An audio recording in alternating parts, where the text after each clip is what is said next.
नमस्कार, स्वागत है आप सभी का। मैं हूं आपके साथ कुमार कुणाल धीरज। निजीकरण एक ऐसा शब्द जिसे सुनकर तमाम राजनीतिक महकमे में हड़कंप सा मच जाता है। इससे उत्पन्न रोजगार और फिर इससे आगे बढ़ती सियासत, आज इसी पर हम बातचीत करेंगे।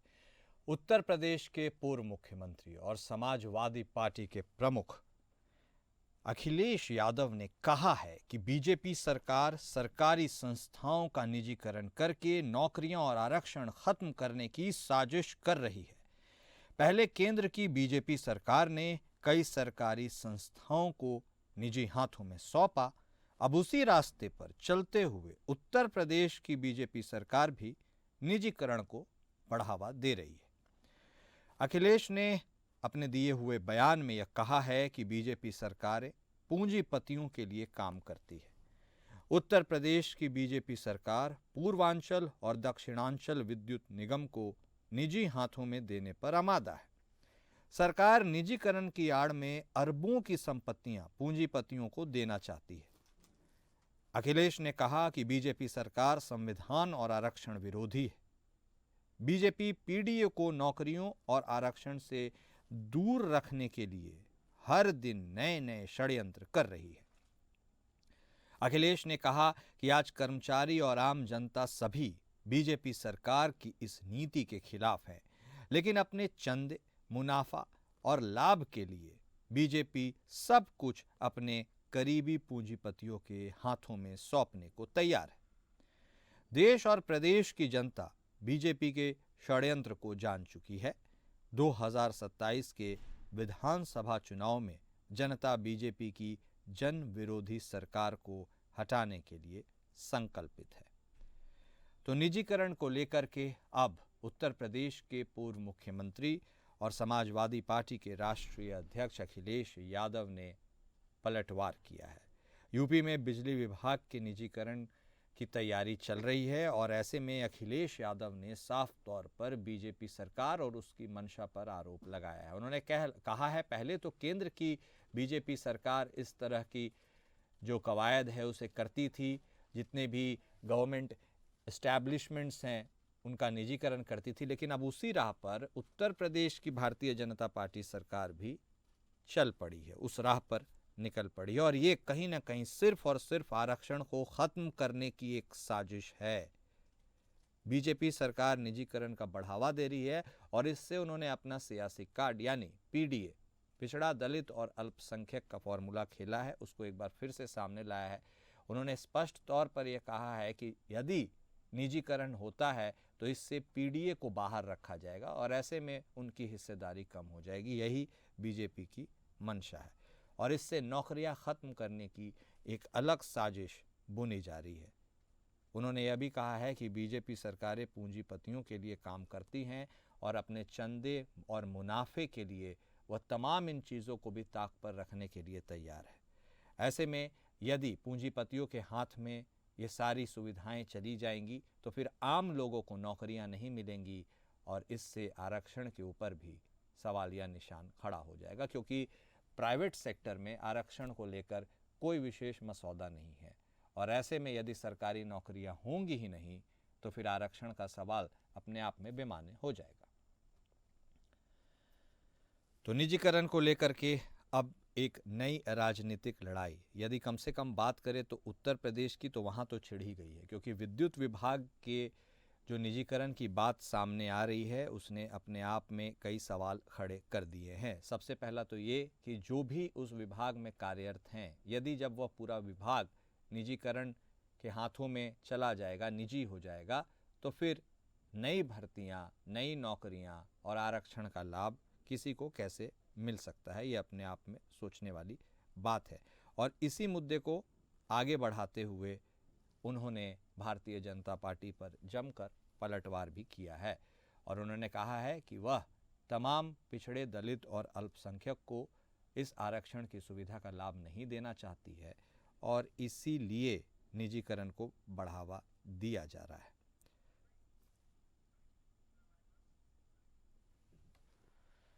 और क्या यह आरक्षण खत्म करने की साजिश है? क्या निजीकरण के बहाने पीडीए को टारगेट किया जा रहा है। ऐसे ही कई सवाल जो अब हवा में तैर रहे हैं, खास तौर पर यदि अखिलेश यादव के हवाले से बात करें तो ये चीज़ें अभी जनता के बीच चर्चा का विषय है। इस पर चर्चा हम भी करेंगे। इस पूरे बातचीत को हम आगे बढ़ाएंगे। हमारे साथ हमारे खास मेहमान जुड़ चुके हैं। भारतीय जनता पार्टी के तरफ से बतौर नेता प्रदीप सिंह जी जुड़ चुके हैं। वहीं आम आदमी पार्टी से भी हम एक प्रवक्ता को जोड़ने की कोशिश करेंगे, लेकिन समाजवादी पार्टी के तरफ से एक प्रवक्ता हमारे साथ जुड़ चुकी हैं, पूजा मिश्रा जी। आप दोनों खास मेहमान का स्वागत है। सबसे पहले पूजा जी, शुरुआत आप ही से करेंगे। आपको लगता है, चूंकि हम बाद में उनका स्टेटमेंट काउंटर लेंगे प्रदीप सिंह जी का, क्योंकि आपने तो आरोप साफ तौर पर यह लगा दिया है कि भाई निजीकरण के जरिए पूंजीपतियों को फायदा होगा और आरक्षण का जो लाभ है, जिसके लिए पीडीए आपका जो कोर आइडियोलॉजी है वह उससे काफ़ी हद तक प्रभावित हो जाएगा। आपको लगता है क्या कि एक नई तरह की पॉलिटिक्स है जिसमें देश तो आगे बढ़ ही रहा था जो आपने टारगेट किया, और अब उत्तर प्रदेश भी आगे बढ़ेगा, और ऐसे में यदि रोजगार का सृजन कम होगा तो स्वाभाविक सी बात है उसमें लोगों की सहभागिता भी कम हो जाएगी। कुणाल जी, आपको नमस्कार और साथी प्रवक्ताओं को भी मेरा नमस्कार। प्राइवेटाइजेशन की बात चल रही, तो आप खुद जानते हैं कि प्राइवेटाइजेशन में जो है रिजर्वेशन का कोई मानक तो होता नहीं। कितनी प्राइवेट कंपनियां हैं जो रिजर्वेशन का मानक देती हैं, या फिर जो है कितनी प्राइवेट कंपनियां हैं या जो कंपनियों को बेच दी गई, चाहे वो एलआईसी के कुछ पार्ट हो और चाहे जो है आप देखेंगे तो ऐसा नहीं कि कोई पहली बार जो विद्युत बेचने की बात चल रही है जो है हो रहा है कि प्राइवेटाइजेशन हो जाएगा। जितने भी इससे पहले प्राइवेटाइजेशन हुए हैं उन प्राइवेटाइजेशन में भी देखने को मिला, चाहे रेलवे हो, चाहे एयर इंडिया हो, चाहे भेल हो, चाहे एलआईसी हो, चाहे बीपीसीएल हो, जितनी भी कंपनियां प्राइवेट हुई हैं वहां पे रिजर्वेशन जो है खत्म कर दिया गया हुआ है। और जो है आप देखेंगे प्राइवेट में जो है जो बेनिफिट होने चाहिए कर्मचारी के लिए, वो कर्मचारी के लिए बेनिफिट भी नहीं मिलते। हमें नहीं समझ रहा कि आवश्यकता क्या पड़ जा रही है प्राइवेटाइजेशन करने की। हालांकि जो बिजली कर्मी 2023 से लगातार जो है उत्तर प्रदेश में उन्होंने प्रोटेस्ट भी किया कि प्राइवेटाइजेशन पर सरकार जो है लगी हुई कि हमने पूर्वांचल जो 3 बिजली यूनिट्स हैं उनको प्राइवेट करके रहेंगे। तो ये कहीं ना कहीं जहाँ पे आपको जरूरत है कि रोजगार का सृजन हो, वहां पे आप कहीं ना कहीं रोजगार का सृजन करने की बजाय रोजगार को एलिमिनेट कर रहे हैं। ये बताएं कि प्राइवेटाइजेशन करके कौन से जो है लोगों का भला हो गया हुआ है। धन्ना सेठों का ही भला होता है। रिसर्च जो है आती रहती है कि भाई देश के 10% संपत्ति पर 80%, देश के 80% संपत्ति पर देश के 10% लोगों का अधिकार है, और जो कि टैक्स जो है 29% पे करते हैं। बाकी रेस्ट 90% लोग का संपत्ति का 20% संपत्ति पर देश के अधिकार है, बाकी का टैक्स वो पे करते हैं। तो ये इस तरीके से कैसे देश की तरक्की होगी? अगर देश की तरक्की में 1% लोगों के पास में या 5% लोगों के पास में देश की संपूर्ण संपत्ति हो जाए और दिखे कि देश की तरक्की हो गई, फिर तो ऐसी तरक्की मुबारक हो। ऐसी तरक्की थोड़ी कही जाएगी कि देश नंबर 1 हो गया हुआ, इकोनॉमी नंबर 1 पे चल रही है, इतना धन है देश के पास में, पर किसके पास में? सिर्फ 10% लोगों के पास में। जब तक इकोनॉमिकल डिस्पैरिटी जो हमारे देश में लगातार बढ़ रही है, 2014 के बाद में कंटिन्यूसली इकोनॉमिकल डिस्पैरिटी बढ़ती हुई दिख रही है, ये डिस्पैरिटी जब तक जो है खत्म नहीं होगी कुणाल जी, तब तक तरक्की करने का कोई फायदा नहीं है। एक तरफ जो है 10 महिला मंजिल खड़ा कर दिए, दूसरी तरफ जो है स्लम हो, नाला बह रहा हो, वो भी 1% जो है आपका सवाल बिल्कुल वैलिड है। एक बार अब रुक कर लेते हैं प्रदीप सिंह जी। प्रदीप सिंह जी, देखिए हम बात करते हैं, प्रधानमंत्री महोदय भी बात करते हैं 2047 तक विकसित भारत की। क्या इस विकसित भारत में प्राइवेटाइजेशन की तरफ चीज़ों को ले जाना ज़रूरी है? क्योंकि यदि विकास हो रहा है तो उससे तो हर क्षेत्र उससे जुड़ा हुआ रहेगा, छूता तो नहीं रहेगा। ऐसी कौन सी मजबूरी है जिसके चलते आपको सरकारी चीज़ों को, संस्थाओं को प्राइवेट करने की ओर बढ़ना पड़ रहा है? क्योंकि ऐसे बहुत से कंपनियां, चाहे एयर इंडिया की बात करें, बाल्को की बात कीजिए, हिंदुस्तान जिंक की बात कीजिए, कुछ लिस्ट अभी पूजा जी भी बता रही थी, बहुत सारी चीज़ें हैं, और अब तो आईडीबीआई बैंक के हिसाब से भी। तो कहने का यह आशा है, क्या ज़रूरत है, और क्या यदि प्राइवेटाइज कर भी दीजिएगा तो जो आरक्षण का लाभ है वो तो स्वाभाविक है फिर मिल नहीं पाएगा लोगों को, क्योंकि प्राइवेटाइजेशन में ऐसा मसौदा नहीं है। क्या मजबूरी है सिंह साहब, विकसित भारत के लिए प्राइवेटाइजेशन जरूरी है क्या? तो मेरी आवाज पहुंच रही है आपको कुणाल जी? जी सिंह साहब बोलिए। कुणाल जी, मुझे नहीं पता कि आपका बचपन किस प्रदेश में बीता है। मेरा बचपन उत्तर प्रदेश में बीता है, ठीक है, वाराणसी में। और मुझे अच्छी तरीके से याद है कि 1991-92 से लेकर के 96-97 में राजनीति और समाज, और फिर उसके बाद 99, 2000, 2001 के बाद की बात है। बिजली डिस्ट्रीब्यूशन की अगर मैं बात बताऊं तो 11वीं में आकर के मैं घर की बिजली और ये सारे काम करने लगा था। मैं समझ गया था कि कैसे क्या होता है और कितनी बिजली मिलती थी। 10 बजे होते ही कितने बजे बिजली चली जाती थी और फिर कितने बजे आती थी, मैंने भी ये देखा है। और फिर प्राइवेट कंपनियों के आने के बाद की व्यवस्था क्या रही वो भी हम देख रहे हैं। और अगर हम देश के अन्य भागों की बात करें जहाँ पे कि हमारे उत्तर प्रदेश से पहले काफी समय पहले से ही प्राइवेटाइजेशन हो गया था डिस्ट्रीब्यूशन को लेकर के और फिर रेवेन्यू कलेक्शन को लेकर के। और उसका अगर अंदर देखा जाए तो जब प्राइवेटाइजेशन हुआ तो पता नहीं क्यों क्रांतिकारी रूप से उनका जो लीकेज था बिजली डिस्ट्रीब्यूशन कंपनीज का वो बहुत कम हो गया। यानी वितरण लॉस जिसे कहते हैं जी। ये एक बहुत बड़ी चर्चा का विषय है कि क्या आवश्यक है वितरण। एक और भी बात बता देता हूँ, जिस समय की ये मैं तथ्य स्थापित कर रहा हूँ उस समय भारतीय जनता पार्टी की उत्तर प्रदेश में सरकार नहीं थी। विश्व बैंक जब योजनाओं को देता है या किसी विकासकारी योजनाओं को देता है या कोई बैंक उस प्रकार से अगर देता है तो वो देखता है कि भाई व्यवस्था किस प्रकार से 1997 में या उससे आसपास के वर्षों में, मैं किसी सरकार को नहीं दोषी ठहरा रहा हूँ उसमें, लेकिन विश्व बैंक ने एक विकास योजना के लिए धन उत्तर प्रदेश सरकार को आवंटित किया। तो यदि इस प्रकार के बैंक देते हैं धन विकास कार्यों के लिए तो कोई कोलैटरल नहीं होता है उसमें, तो बॉन्ड होती है जो सरकार अपनी गारंटी देती है। तो उन्होंने कहा कि भाई आपके यहाँ क्या है कि लाल फीताशाही में बहुत ज्यादा झोल है, आप इसको 50% कम करिए। और 1991 के बाद जब हमने इन्हीं मजबूरियों के कारण से हमने अपनी मार्केट खोली, अगर उससे किसी को चर्चा करना है तो आज हमारे पास केवल 7 दिन का तेल बचा था जिस मजबूरी में हमको खोलना पड़ा। और कितने वर्षों तक वो सोना वो इंग्लैंड में मॉर्गेज करके रखा हुआ था और उसके बाद कब वो वापस आए ये भी सबको पता होना चाहिए। अब आते हैं अखिलेश जी के बयान से, तो देखिए हर राजनीतिक दल चाहे क्षेत्रीय हो या राष्ट्रीय उसके कुछ मुद्दे होते हैं जिनको उठा करके वो आगे चलता है। ठीक है।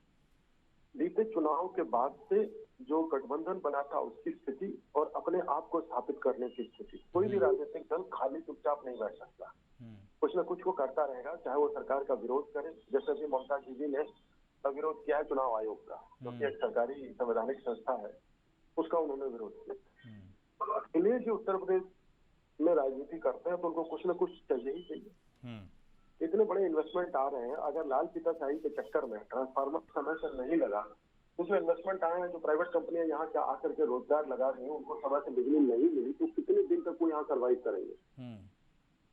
नहीं सिंह साहब आप जो बोल रहे हैं, नहीं सिंह साहब आप जो बोल रहे हैं, माफ कीजिएगा मैं आपको टोक रहा हूँ, बातें आपकी सारी ठीक हैं, लेकिन क्या अब देखिए 17 से आप भी तो उत्तर प्रदेश में सरकार में, चलिए उत्तर प्रदेश की बात करते हैं। आपकी आइडियोलॉजी है आप विकास के बूते अपने पॉलिटिक्स को आगे बढ़ाते हैं, कोर आइडियोलॉजी में वही रहता है।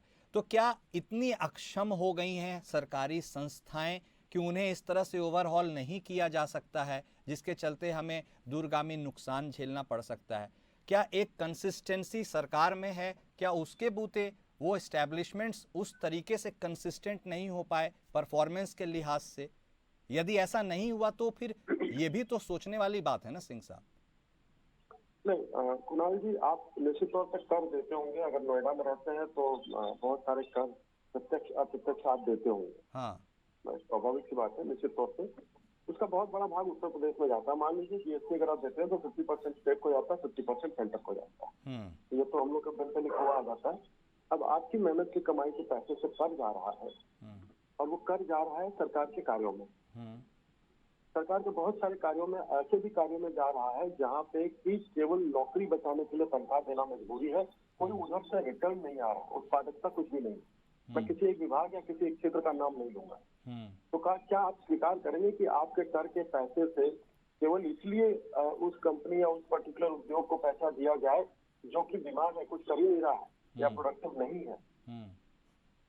ये अगर मेरे इस तर्क में आपको लॉजिक नहीं दिखाई देती तो कोई बात नहीं, लेकिन अगर वही उसी कंपनी को अगर प्राइवेटाइज करके उसकी प्रोडक्शन बढ़ा दी जाए, राज्य का प्रदेश का कर बढ़े, वो वहां पे काम हो, 10 लोगों को रोजगार मिले, तो क्या वो उचित नहीं है?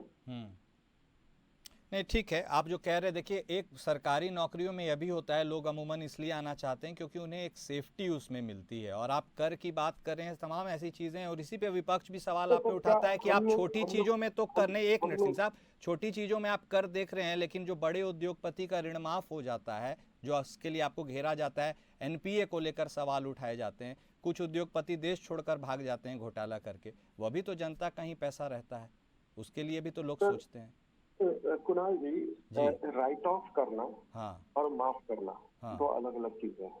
अच्छा। आप मुझे एक बात बताइए कि कौन सी खबर ऐसी आई है जिसमें कहा जाता है कि भैया वो कर्ज जो है राइट ऑफ हो गया। समाचार की भाषा में तो बोलते माफ कर दिया या छोड़ दिया। कोई बैंक न माफ करता है न छोड़ता है। राइट ऑफ करने की पूरी प्रक्रिया होती है। उसके अंतर्गत जो भी वो मॉर्गेज करके रखे रहते हैं, कर्ज लेने से पहले उसको निकाल लिया जाता है, उसको कुर्क किया जाता है और बहुत सारी कॉम्प्लिकेशन होती है। ठीक। तो देखिए, राजनीति में मैं आपको बताऊं, हम जब विपक्ष में रहते हैं या जब हम पक्ष में रहते हैं तो हम भी उसी प्रकार की बात करते हैं।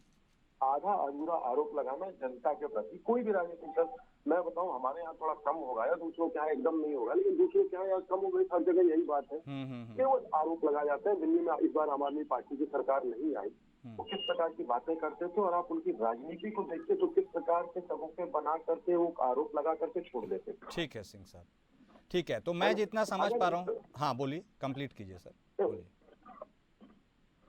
सर, प्राइवेटाइजेशन से बहुत सारी चीजें इफेक्टिव भी हुई हैं। हाँ। उस पर भी चर्चा होनी चाहिए, लेकिन अगर उस पर बता करके मैं बनारस का रहने वाला हूँ। हाँ। मुझे अब बिजली जाती कम दिखाई देती और जाती है तो आ जाती है। तो मैं बस यही मोटा मोटी आपसे एक सवाल और पूछता हूँ, प्राइवेटाइजेशन जरूरी है या मजबूरी है, क्या है ये तो आपने ऐसे दोनों पे कह दिया कि देखिए, सरकार का काम वेलफेयर स्टेट का है काम। हाँ। तो अगर वेलफेयर स्टेट की बात करें तो सड़कें, सुरक्षा, स्वास्थ्य और सुरक्षित समाज देना सरकार का दायित्व है, एसेंशियल दायित्व है। लेकिन उसी के साथ ही रोजगार के अवसर उपलब्ध कराना, उनके लिए नए रोजगारों का सृजन करना, यह भी सरकार का दायित्व है। ठीक। अगर कोई रोजगार या कोई उपक्रम बीमार चल रहा है तो उसकी ओवरहॉलिंग आवश्यक है। उससे ओवरहॉलिंग से रोजगार बढ़ेंगे ही, घटेंगे नहीं। ठीक। इन जो प्रोडक्टिव नहीं है, अगर वो किसी दूसरे का हक मारे जा रहे हैं तो क्या आप इसको स्वीकार करेंगे कि एक युवक जो है बैठा है और कोई 55 साल का व्यक्ति जो कि रिटायर होने का करीब है, कुछ नहीं कर रहा? ठीक है, आप बताइए। ठीक है सिंह साहब। देखिए, अब पूजा जी आप भी तमाम चीज़ों को सुनी रही थी। हमारा डायलॉग जो है थोड़ा सा लंबा चल गया क्योंकि चीज़ों को समझने की भी ज़रूरत है कि क्या मंशा है, क्या इरादा है, क्या कुछ होगा। ऐसे में आपने चूंकि ये तमाम बातें सुनी, एक तरह से यह भी कहना है कि भाई हम लोगों को सुविधाएं देना चाहते हैं, प्रोडक्टिविटी इन्हांस करना चाहते हैं, उसके लिए कुछ ज़रूरी कदम उठाने पड़ते हैं और उनमें से ये है। आप क्या सोचती हैं इस पर? तो अभी इन्होंने बोला कि रोजगार की बात की, तो मुझे नहीं लगता कि प्राइवेटाइजेशन, मुझे क्या लगता है सच्चाई है, प्राइवेटाइजेशन से जो है रोजगार का सृजन कहाँ पे हुआ? आप उठा करके देखेंगे, रेलवे का प्राइवेटाइजेशन हुआ, प्लेटफॉर्म टिकट 10 से 50 रुपए हो गए। महाराष्ट्र में इन्होंने बिजली का प्राइवेटाइजेशन किया हुआ है, बिजली की दरें भले महंगी हो गई हैं, पर जो आपूर्ति थी वो पूरी तरीके से संपूर्ण सॉर्ट आउट नहीं हो पाई। ये जो कहना कि नहीं प्राइवेटाइजेशन से हम तरक्की कर रहे हैं, यहाँ पे प्राइवेटाइजेशन से आप जॉब अपॉर्चुनिटी, हालांकि जो जॉब रेगुलर जॉब है उनको भी आप खत्म कर दे रहे हैं। 2021 में संसद में सरकार ने खुद ही स्वीकार किया हुआ था कि निजी कंपनियां जो होती है, निजी क्षेत्र में आरक्षण की कोई नीति नहीं है। तो आरक्षण वैसे ही नहीं होना है वहाँ पे, और जहाँ पे आरक्षण है भी, जो जहाँ पे वाजिब है वहाँ पर भी आप सॉर्ट आउट नहीं कर पा रहे हैं। छात्र जो है अभी तक अपने अधिकारों के लिए लड़ रहे हैं। देखिए कुणाल जी, प्राइवेटाइजेशन से अभी आप एयर इंडिया को ले लीजिए, एयर इंडिया को सस्ते में बेच दिया, उसमें घाटा किसका हुआ? सरकार का कि निजी कंपनी का? जिस निजी कंपनी में जहाँ पे आपके पास में 60,000 करोड़ का कर्जा था, वहाँ पे आपने जो है 18,000 करोड़ में उस जो है कंपनी को बेच दी। और आप कह रहे हैं कि ये जो है तरक्की करने की बात चल रही है। आपने बीपीसीएल को बेचा, आपने जो है पेट्रोलियम को बेचा, तो आपने वहाँ पे क्या पाया कि पेट्रोल के दाम क्या कम हो गए या लोगों के ऊपर जो है कर्ज की कमी आ गई? नहीं, वो बल्कि बढ़ ही गए और जॉब अपॉर्चुनिटी खत्म हो जा रही है। सरकार का काम, अभी उन्होंने सही बोला कि सरकार का काम होता है कि देखिए फूड, कपड़ा, मकान जो बात कह रहे थे, उसके साथ में एक बहुत जरूरी चीज है, वो है रोजगार। जो कि रोजगार आप सृजन करने की बात कर रहे हैं। आप ही के आंकड़े में बता दूं कि आपने जो है 9 लाख युवाओं को ट्रेनिंग दी हुई थी सेल्फ डिपेंडेंट बनाने के लिए कि वो कार्य करेंगे। उन 9 लाख में से आपने जो है महज 1.5 लाख को अपॉर्चुनिटी दी, 1.5 लाख जो है कार्य आपने उनको एम्प्लॉयमेंट दिया, कह सकते हैं किसी भी क्षेत्र में आपने उनको कार्य में लगाया, बाकी को ऐसे ही छोड़ दिया। ये आपके खुद के अपने आंकड़े हैं। यहाँ पे आप प्राइवेटाइजेशन करके जो रिजर्वेशन सुविधा थी उसको आप खत्म करना चाह रहे हैं। यहाँ पे प्राइवेटाइजेशन करके आप सिर्फ वो जो 10% लोगों के पास में 80%, अभी 77% है, मैं राउंड फिगर कर रही हूँ, जो है संपत्ति है देश की, उनके हाथों में और संपत्ति देना चाह रहे हैं।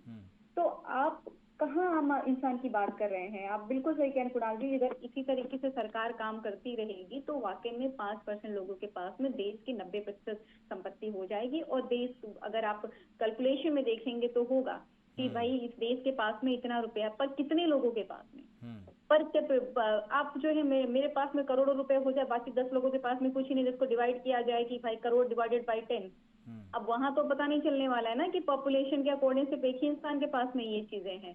फिर आप दिखेंगे टॉप पे। प्राइवेटाइजेशन करने की बजाय सरकार, जो सरकारी कंपनियां हैं उनमें फोकस करे कि भाई आप कह रहे हैं कि लॉसेस खत्म हो जा रहे हैं, तो सरकार क्यों नहीं कर पा रही है? सरकार के हाथ में रहते क्या सरकार के पास में इतनी क्षमता नहीं है, या मैं यूँ कहूँ कि इनकम्पोटेंट है कि वो कर ही नहीं सकती है।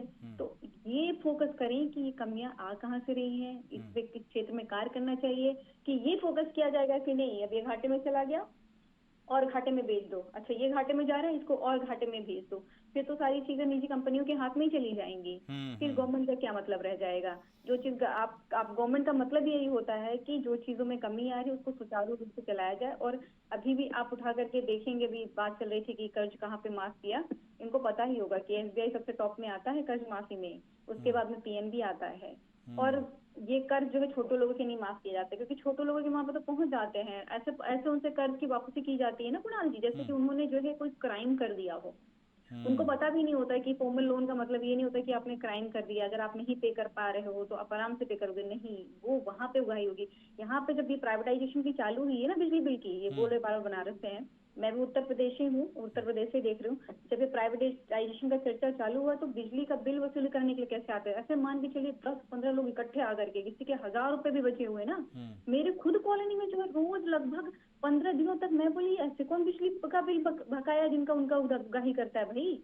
मैंने पूछा, मैं आप लोग कर क्या रहे हैं भाई? आइए आप जो है किसी एक को मैं देख लूँ, रोज 15 लोग जो है टहल रहे हैं कि किसका 100 रुपए बचा है, किसका 1000 रुपए बचा है, जो है नहीं लेना है। ये कल ऐसा लग रहा है कि उन्होंने कोई लोन ले रखा हुआ है, कोई क्राइम कर रखा हुआ है, घर पे जाकर के बिजली का बिल लेने के लिए 15 लोग खड़े हो रहे हैं। तो ये बिल्कुल ये फैक्ट है कुणाल जी, मेरे कॉलोनी में ऐसे मैंने देखा बिल्कुल सामने से। मैंने बोला भी, हालांकि हमारे यहाँ नहीं आते, लेकिन मैंने बोला भी कि क्या कर रहे हो आप लोग, 15-15 लोग जो बिजली का बिल लेने के लिए जाओगे? लेकिन हाँ, नहीं, अंडरलाइंग फैक्टर्स नहीं, बिल्कुल आप कह रही हैं। देखिए हम लोग भी, अब देखिए एलपीजी पॉलिसी आई थी, लिबरटाइजेशन, प्राइवेटाइजेशन, ग्लोबलाइजेशन, तो उसका एक ये भी फैक्टर था कि भाई हम लोग एक बाज़ार में हेल्दी कंपटीशन स्टार्ट करें जिससे लोगों को सहूलियत ज़्यादा मिल सके। और जब आज कुछ खबरें हम पढ़ते हैं सिंह साहब, तो बहुत मतलब हृदय जो है वो विचलित होने लगता है कि आप मुख्य अभियंता आपके वीआरएस ले रहे हैं, 30 इन वेटिंग हैं, उसमें सुपरिटेंडेंट इंजीनियर है, यही यूपी जो पावर सेक्टर है उसकी हम बात करें, उनका इस्तीफा भी मंजूर हो जा रहा है वीआरएस। तो ऐसे लोग sir in the mid of their career, या अब जब उनका कैरियर खत्म होना है, ऐसी असमंजस की स्थिति, सर अगर वेलफेयर स्टेट है तो विन विन सिचुएशन तो सबके लिए होनी चाहिए ना। किसी को दबा के किसी को आगे बढ़ाना, ये कैसा है, ये कैसा स्टेट है सर सिंह साहब? सर ये किसी को दबा के किसी को बढ़ाना, ये इस बात से तो मैं सहमत नहीं हूँ। हाँ। समाजवादी पार्टी का अपना एक स्टैंड है, उनको राजनीति करनी है, उनके पास उसके लिए तर्क है। हाँ। तो वो जो है समाजवादी जो है विचारधारा बेसिकली सभी को साथ लेकर चलना, लेकिन जब केवल परिवार को साथ लेकर चलने की मजबूरी हो जाती है तो इसी प्रकार के तर्क निकलते हैं बाहर में। और वो जो बिजली की बात कही, आखिर जो लोग पेमेंट नहीं कर रहे हैं वो तो सरकार पे ही पड़ रहा है ना। सरकार उतने दिनों से निकाल पाती तो कोई क्यों आता करता है लेने के लिए? सेवाओं का उपयोग किया तो भुगतान तो करना पड़ेगा ना। करता हो पहले ही हमारी सब्सिडाइज कॉलोनी जो में है बिजली चल रही है। मिडिल क्लास पूरे लोग रहते हैं यहाँ पे, बट सारे लोगों की कभी ऐसा नहीं मिडिल क्लास टाइम से दे देता है, देना हो। मिडिल क्लास टाइम से बिजली का बिल दे देता है। 1000 रुपए हमने बचे देखा हुए है हैं, वही 100 लोग रुपए बिजली बचे के बिल हुए का हैं। डिले करते हैं। मतलब बिल्कुल आपको किसी प्राइवेटाइजेशन करना है, जीरो बैलेंस छोड़ना है कि किसी के यहाँ से बिजली का जो बिल बकाया नहीं, जीरो बकाया क्योंकि आपको बेचना है, तो आप इस तरीके से कृत्य कर रहे थे। और अभी आपने कहा कि विपक्ष है राजनीति करने के लिए, तो आप क्या करने के लिए बैठे हुए हैं? आप हमारे तर्क राजनीति करने के लिए हो जाते हैं और आपके तर्क जो है तरक्की के लिए हो जाते हैं। ये आपको लगता नहीं डबल स्टैंडर्ड है? पहले दिन से जब से सरकार बिजली चलाती थी, डबल स्टैंडर्ड नहीं लगता आपको क्या कि हमारे तर्क जो है राजनीति हो गए और आपके तर्क जो है राजनीति नहीं हो जाती है?